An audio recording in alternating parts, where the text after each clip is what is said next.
Diminishing interest, அதாவது இன்ட்ரெஸ்ட்டை பொறுத்தவரையும் 3 types of interest. Okay. Simple, diminishing and வந்து காம்பவுண்ட். ஓகே. ஓகேங்களா? இந்த 3 இன்ட்ரெஸ்ட் வச்சுங்க. சிம்பிளும் ஃப்ளாட்டும் ஒன்று தான்.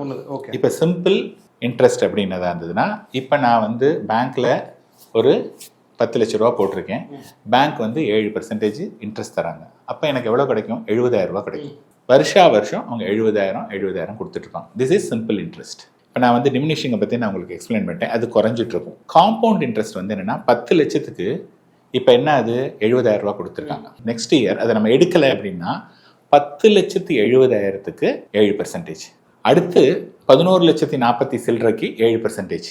ஓகே. அது காம்பவுண்ட். காம்பவுண்ட். அப்போ பார்த்தீங்கன்னா சிம்பிள் அண்டர்ஸ்டாண்டிங், சிம்பிள் இன்ட்ரெஸ்ட்டை நீங்கள் நடுவில்னு வச்சுக்கிட்டிங்கன்னா காம்பவுண்ட் இன்ட்ரெஸ்ட் இந்த சைடு, டிமினிஷிங் இன்ட்ரெஸ்ட் இங்கே. ஓகே. நம்ம கிடைக்கக்கூடிய ஹோம் லோன் வந்து டிமினிஷிங் இன்ட்ரெஸ்ட், சிம்பிள் இன்ட்ரெஸ்ட் கூட கிடையாது.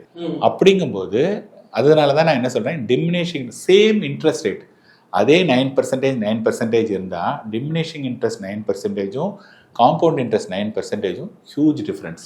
நம்ம மியூச்சுவல் ஃபண்ட்ஸில் 13% வரையும் எதிர்பார்க்கலாங்கிறேன், இங்கே 9% டிமினிஷிங் இன்ட்ரெஸ்ட். அதனால தான் நான் எப்போதுமே என்ன சொல்கிறதுனா, ஹோம் லோனை நீங்கள் வந்து ப்ரீ க்ளோஸ் பண்ணாதீங்க, அதை வந்து நீங்கள் இங்கே எடுத்துக்கலாம் அப்படிங்கிற அந்த ஒரு விஷயத்தை சொல்கிறோம்.